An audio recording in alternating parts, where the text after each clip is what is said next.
Hello everybody and welcome back to the channel. Today we're going to do a very short program to find TXT files on the desktop. So I'm going to start off by creating a subroutine called find TXT files. Very self-descriptive. Right, we're just going to change the path because I want to be on my desktop here, so path is equal to, and I'm using Windows as well, so C:, users, oops, that's wrong, users mark desktop.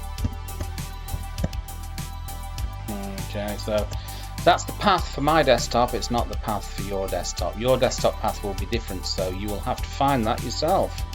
And we're going to use chdr to change the directory to the above path.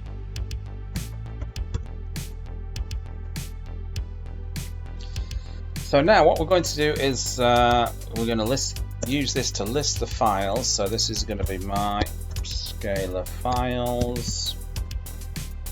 And we're going to use glob here. Oops, let's do that.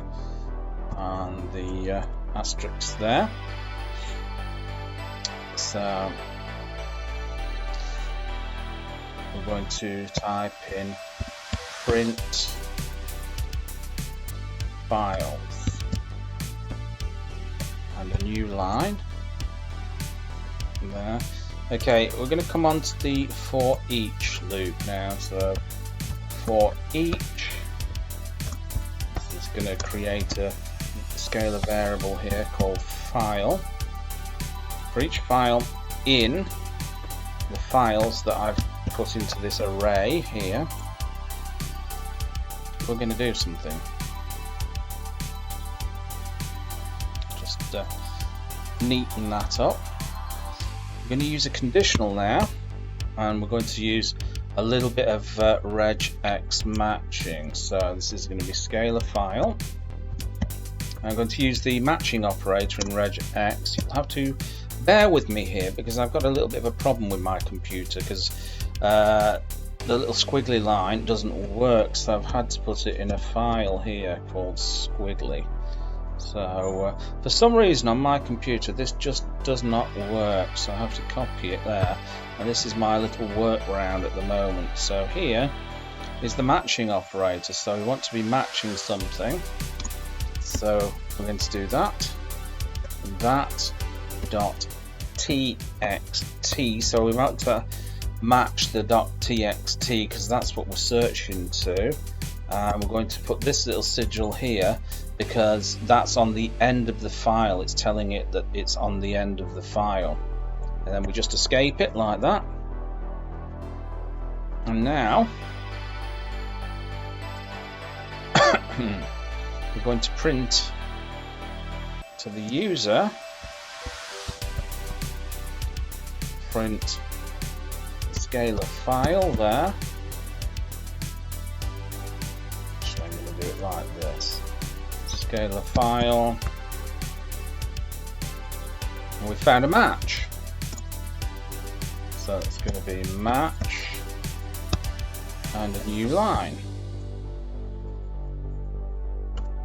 Okay, or else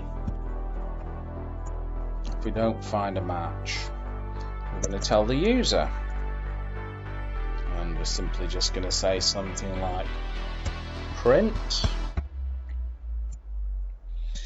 and I'm going to say scalar file this time. Notice how I've done it different from the one above there. I'm just showing you that there's more than one way of doing this, so you can do it either way. So scalar file does not match. Scalar file does not match. Okay, now all we're going to do is we're going to call it I'm going to say find TXT files. Okay, let's just save that. And I've already put some TXT files on my desktop. You can see here. That's 3 that I can see. I think there's 1 there as well. So that's 3 that I can see. So let's try this out, shall we? Okay, so it's done it already. So let's just have a look at the results of this. So what we've done here, we've printed out all the files. So if you have a look here, that's all the files there that have been printed out that are on my desktop. So that's all the files there. We've got a TXT, so we've got a match there. And this is a PDF, so it says does not match. Okay, so we've got copied emails, that's a match.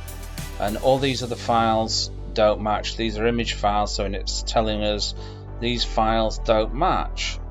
And we've got one down here, we've got a z.txt, so that's a match. So I hope you enjoyed that, and as always, if you've not subscribed, make sure you hit that subscribe button now. And thank you very much for following me, and I'll catch you in another video. Bye-bye.